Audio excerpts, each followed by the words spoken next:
In today's video, I'm going to teach you how to run and customize reports in QuickBooks Online.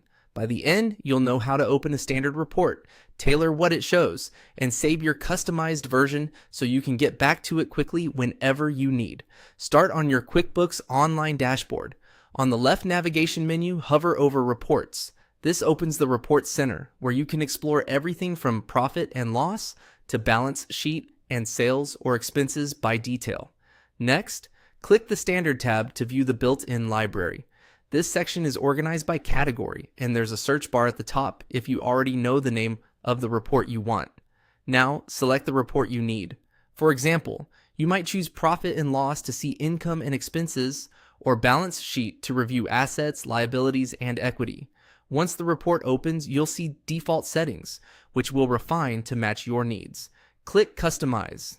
This opens a panel where you can control what appears on the report. This is the best way to narrow the scope so the results are accurate and relevant for your audience. Edit the filters to refine your view.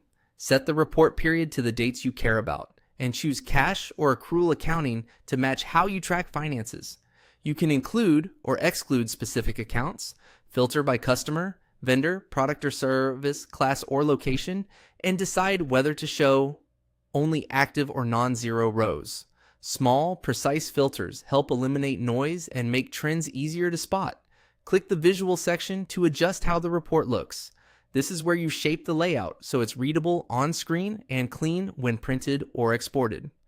In row settings, choose how rows are grouped and displayed. You can show or hide subaccounts, collapse details to a summary, and limit the view to rows with activity. This keeps long reports concise while preserving the option to expand for detail. In column settings, decide which columns to include, their order, and how they're sorted. Many users like to add comparisons, such as previous period or year over year, or show percentages alongside amounts to make changes clearer.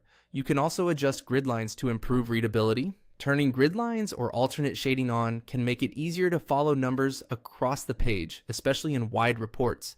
Give your report a clear descriptive name so you can recognize it later at a glance. Finally, click Save As to store this customized version.